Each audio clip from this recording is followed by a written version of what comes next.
Can food sensitivities cause weight gain? If you've been stuck at the same weight for a long time, or you're just not being able to lose those last few unwanted pounds, you may have been asking yourself this very question. If that sounds familiar, then you are in the right place. I'm here to answer that question and give you real solutions in today's video, so let's get started. Hi, I'm Dr. Kelly Shockley, Doctor of Cause, chiropractic, board certified in sports medicine, specialized in clinical nutrition. In this video, we're going to be going over how hidden food sensitivities can be making you fat and how losing those unwanted pounds could be accomplished as easily as just removing these foods from your diet. Then we'll cover the most effective way for knowing if you truly have a food sensitivity. Believe it or not, getting tested isn't always the best way. And finally, I will be sharing with you the key to dropping unwanted pounds permanently. It is much easier than you think. Let's dive on in. Let's get into how hidden food sensitivities could be making you fat or keeping you from losing those unwanted pounds. It all comes down to this type of reaction that your body has when you're putting foods into it that it doesn't necessarily jive with. It's this process known as inflammation. Now, inflammation is the root cause of all kinds of different disease and illness known to man. It is not what we want to have happening in our system on a regular basis. Though I do want to clear the air. Inflammation is necessary. It is the first step of the healing process. It's only when inflammation goes unchecked and becomes chronic that it becomes a problem. Now, majority of people walking around the States and all over the world that are carrying unwanted pounds or excess weight, a lot of it is inflammation. It's not purely fat. Inflammation would be something more like water weight. If you're familiar with drop 10 pounds within the first 7 days, more than likely that's water weight, also known as inflammation.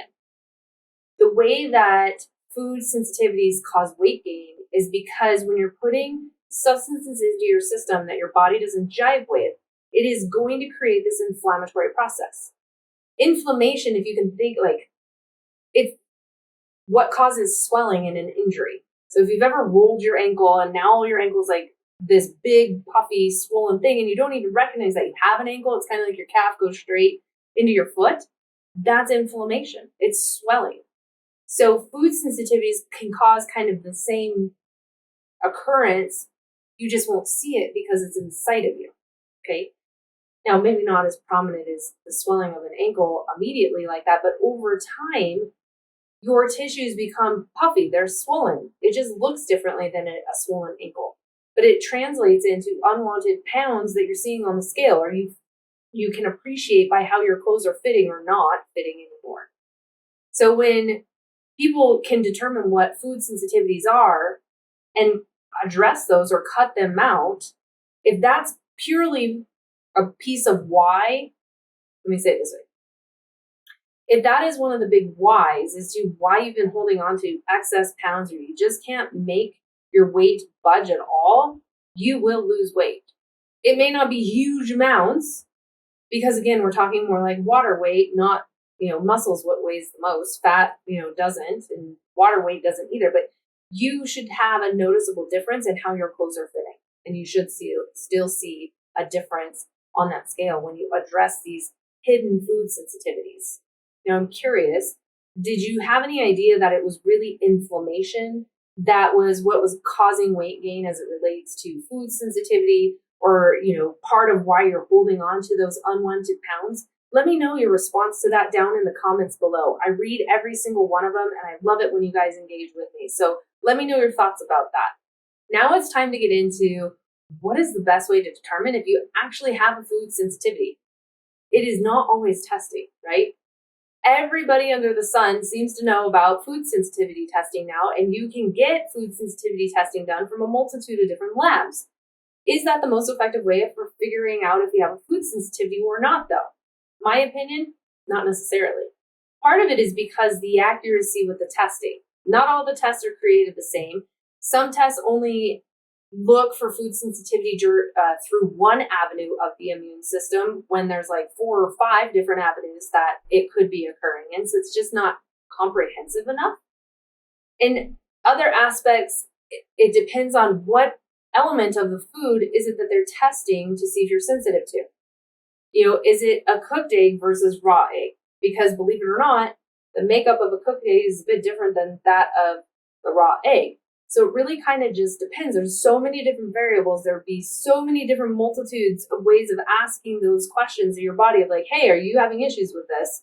That testing doesn't always tell us the most accurate information. And in addition to that, if you're already carrying unwanted weight and you maybe don't feel like you're the healthiest and you're probably dealing with inflammation, then those results are also not going to be potentially accurate for a different reason. You see, when there's a lot of inflammation in the system, your body's threshold decreases. So when you have a lower threshold, ultimately how that could translate onto a test is that you're going to test as if you're sensitive to a number of foods in comparison to what might actually be the case if your body wasn't as inflamed. Does that actually mean you're sensitive to those foods? Not necessarily. Does it mean that those foods are what are keeping you, from shedding unwanted pounds?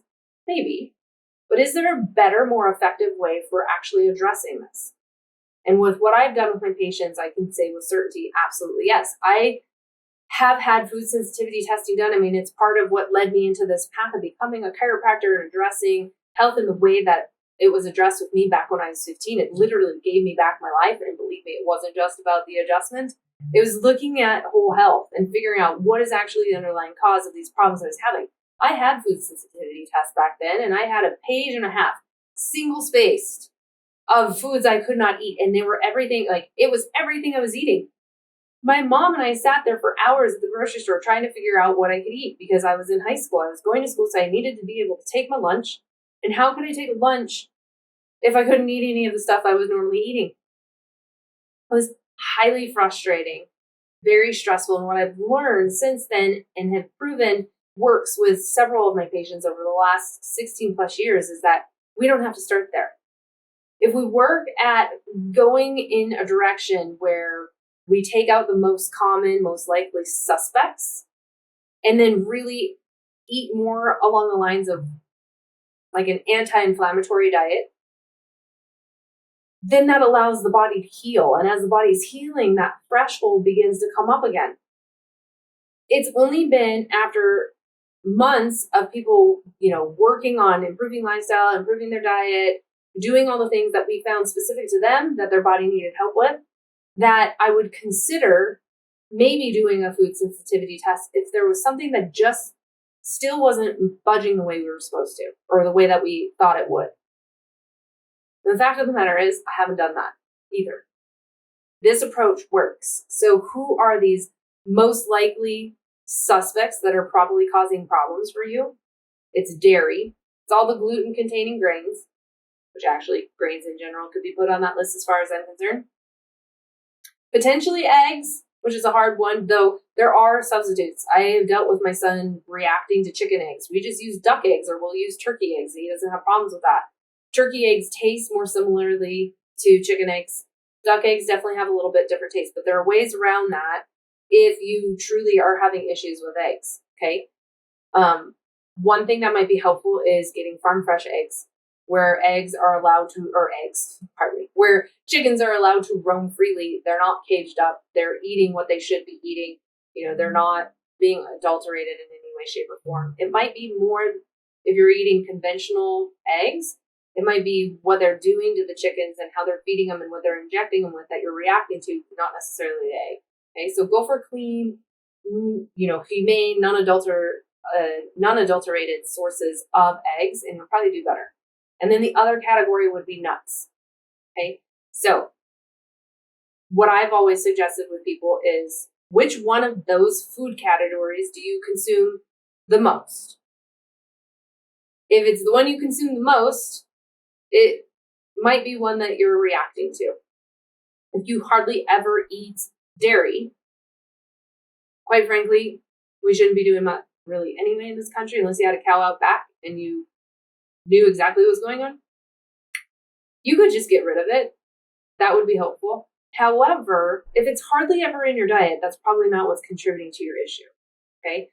So whichever of the four most common suspects when it comes to food sensitivities, go for the one that you consume all of the time and cut it out.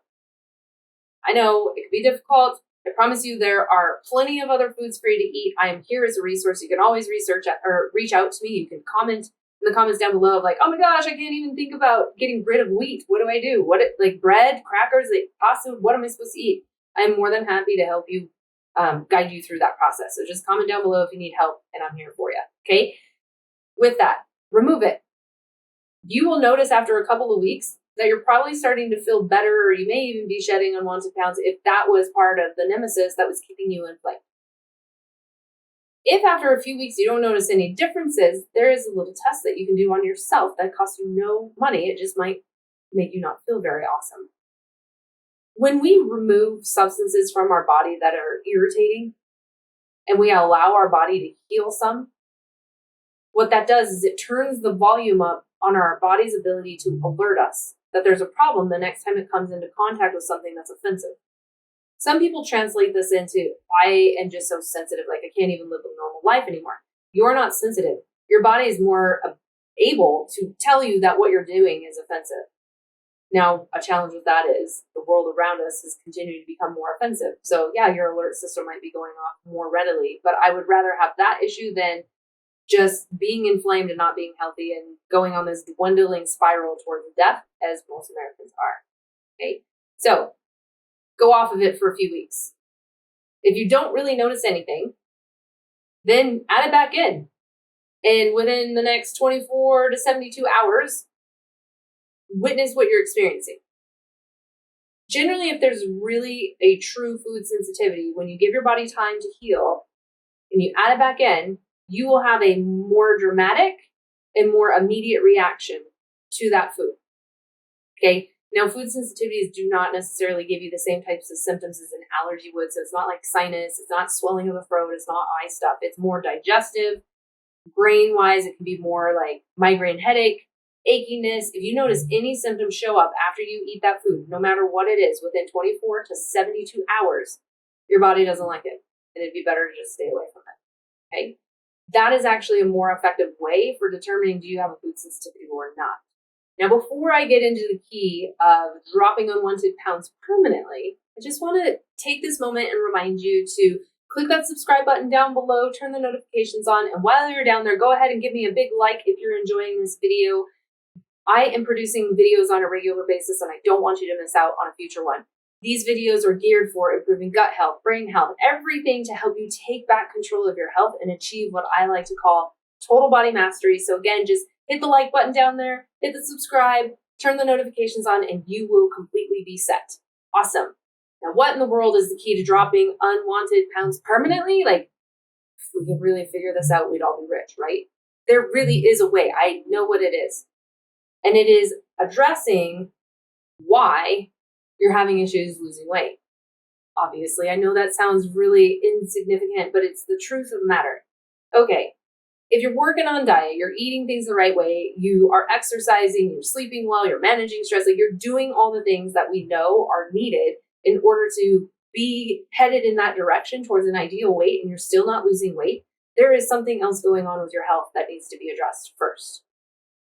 Your body will hold on to unwanted pounds as a protective mechanism. And until you figure out why it's protecting you or what's not working correctly, you will hold on to them. It doesn't matter how many diets you do, how much weight you lose, with each new diet strategy you try, you rebounds back, right? It doesn't matter what you do.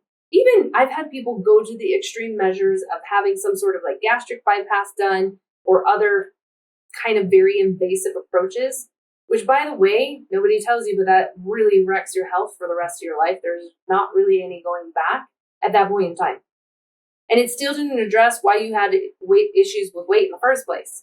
It's not always about overeating. Okay? So, how do you figure out the underlying cause? You have to be able to evaluate your true level of health. And guess what? MDs are not able to do this because of the standard of care. I always like to say to my patients, we're not testing, we're guessing. We know this isn't food sensitivity testing because we just told you that's not the best way to do this. This is being able to evaluate every organ system. Do you have inflammation? Do you have infections? Do you have different nutrient imbalances or deficiencies or underlying toxins, which, believe me, everybody does, because I test this on everybody. Your body will not get rid of weight permanently if you have a toxin issue. And we live in the most toxic environment the world has ever seen. Our body is great at eliminating it, assuming it's working the right way. And assuming it can keep up with the rate of exposure. And we're exposing our air, our water, our soil, our food, all the things that we use for hygiene and cleaning and, tending to our yard. Like, we're being bombarded. Okay. So until you can really fully know what's going on with your health, the current level of your health, if you were already taking a medication, that medication didn't solve that health issue. That health issue still is there. It's just managing your symptoms. We have to figure out, why did you have that health issue in the first place? Because weight gain is a side effect of all things related when the health is not working the right way. So I really urge you to figure out what is the underlying cause, and I can help you through that process. But more importantly, right now, we want to address this food sensitivity and how that relates to weight gain. If you're still sitting there going okay, I don't really know how to do this, and you're saying I don't have to actually get rid of every single food under the sun I might test sensitive to if I do choose to go and have food sensitivity testing done, that's right, you don't have to. And don't worry about it. I've got you. Okay, I have an example of what you need to do. This is what I do with all my patients that puts them on the right path. So all you need to do is below this video in the description, click the description so it expands. Scroll down until you see the 7-day full body reset meal plan. Click on that, stick your email in. I will send you the full body reset meal plan. This meal plan was designed for people who maybe don't like cooking or people that don't have time to cook every single day. Okay, easy to implement. You don't have to cook every day. I also include a grocery list for you. That way it's easy, you know what all you need to get. And the recipes are quick, they don't take a lot of ingredients, and they're delicious. So click the link down in the description below for that full body reset, and you will be well on your way to increasing your threshold, which ultimately, down the road, if you chose to do food sensitivity testing, you get more accurate results, right? But ultimately, this full body reset will put you in the right direction to eating your way to better health, which ultimately will translate to losing those unwanted pounds or those stubborn pounds that you just can't get rid of otherwise. I hope that you enjoyed this video. I am always here for you guys. So like I said, comment down below, reach out. I'm here, and I can't wait to see you on a future episode. Thanks so much for being here. God bless.